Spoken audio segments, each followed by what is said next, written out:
Supreme কোর্টের appeal বিভাগের বিচারপতি হিসেবে শপথ নিলেন দুই বিচারপতি। এর মধ্য দিয়ে দেশের ইতিহাসে আপিল বিভাগের সর্বকনিষ্ঠ নারী বিচারপতি হলেন বিচারপতি ফারাহ মাহবুব। 5 আগস্টের পরে সব দিক থেকে এগিয়ে থাকায় এই বিচারপতি আপিল বিভাগে থাকবেন 8 বছর। যদি কিন্তু সমীকরণ মিললে দেশের প্রথম নারী প্রধান বিচারপতি হিসেবে দেখা যেতে পারে তাকে। দেশের ইতিহাসে প্রথমবারের মতো সুপ্রিম জুডিশিয়াল কাউন্সিলের সুপারিশে 24 মার্চ আপিল বিভাগে দুজন বিচারপতি নিয়োগ দেন রাষ্ট্রপতি। আর তাতেই ইতিহাসের পাতায় নাম লিখে আপিল বিভাগ পেল সর্বকনিষ্ঠ নারী বিচারপতি। বলছি বিচারপতি ফারাহ মাহবুবের কথা। আপিল বিভাগে প্রথম নারী বিচারপতি ছিলেন নাজমুন আরা সুলতানা। এরপর একে একে আরও 4 জন এলেও তাদের কেউই খুব বেশি দিন থাকতে পারেননি। তবে 58 বছর 9 মাস 29 দিনে আপিল বিভাগে নিয়োগ পাওয়া ফারাহ মাহবুব অবসরে যাবেন 2033 সালে। অনেক হিসেবের সমীকরণ যদি মিলে যায় তাহলে বাংলাদেশের ইতিহাসে সবচেয়ে কম বয়সী বিচারপতি হতে পারেন তিনি।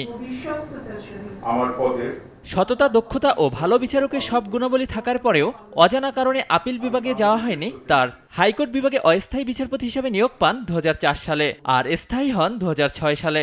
কয়েক দফায় সুপারসেট করে নিয়োগ দেওয়া হয় অনেককে। সংবিধানের ৫ম সংশোধনী, আজিমপুর কবরস্থান রক্ষা, ধর্ষণের শিকার নারীদের দ্রুত মামলা নেয়ার নীতিমালা ও ক্ষুদ্র নিগোষ্ঠীর প্রথাগত অধিকার রক্ষা সহ বহুল বিখ্যাত রায় রয়েছে বিচারপতি ফারাহ মাহবুবের। ফারাহ মাহবুব আইন পেশা শুরু করেন 1992 সালে। তবে আপিল বিভাগে যেখান থেকে শুরু করলেন এ নারী, তা অনেকের প্রত্যাশার পারদে পাল তুলবে। কারণ বর্তমানে আপিল বিভাগে থাকা কেউই 2033 সাল পর্যন্ত দায়িত্বে থাকবেন না।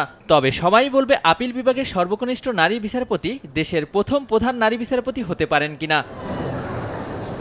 অলিউল রনি, নাগরিক, ঢাকা।